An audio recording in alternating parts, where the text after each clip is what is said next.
राजधानी कोलंबो सहित पूरे श्रीलंका में लोग पिछले कई सप्ताह से आर्थिक संकट का सामना कर रहे हैं। ऐसे हालात को लेकर लोगों का विरोध बढ़ता जा रहा है।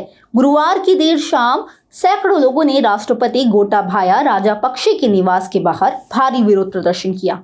हजारों की संख्या में प्रदर्शनकारी पोस्टर लहराते हुए नारेबाजी कर रहे थे। प्रदर्शनकारियों के समूह का इस दौरान पुलिस के साथ टकराव भी हुआ। हालात इतने बिगड़ते नजर आए कि स्पेशल टास्क फोर्स को बुलाना पड़ा।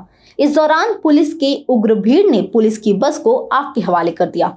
टकराव उस समय शुरू हुआ जब पुलिस बल ने इन प्रदर्शनकारियों को खदेड़ने की कोशिश की। भीड़ ने पुलिस पर बोतलें और पत्थर फेंके। बाद में पुलिस को इन लोगों को नियंत्रण करने के लिए लाठीचार्ज के साथ वाटर कैनन का इस्तेमाल करना पड़ा। रूस और यूक्रेन के बीच 37वें दिन भी जंग जारी है। इस बीच रूस के राष्ट्रपति व्लादिमीर पुतिन ने अमेरिका को बड़ा झटका दिया है। पुतिन ने डॉलर में गैस के व्यापार करने पर रोक लगा दी है। अब नाटो समेत दुनिया के सभी देशों को रूबल में पेमेंट करना होगा।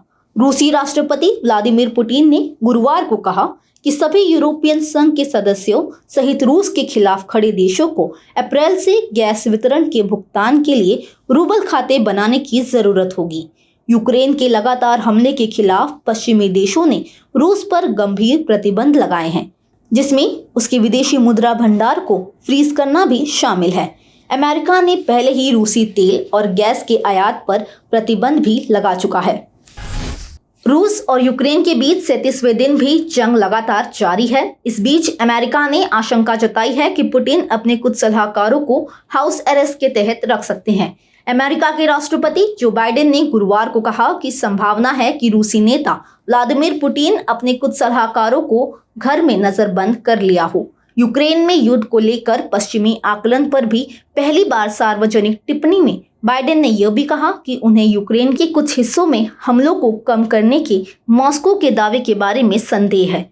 ब्रिटिश और अमेरिका खुफिया स्टेटमेंट के बारे में पूछे जाने पर बाइडेन ने मीडिया से कहा कि पुतिन सेल्फ आइसोलेटेड प्रतीत हो रहे हैं। कुछ संकेत है कि उन्होंने अपने कुछ सलाहकारों को निकाल दिया है या नजरबंद कर लिया हो।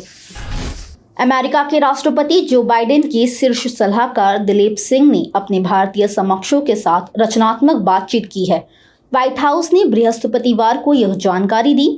सिंह यूक्रेन पर हमले के विरोध में रूस पर दंडात्मक प्रतिबंध लगाने के बाइडेन प्रशासन के प्रयासों का नेतृत्व कर रहे हैं।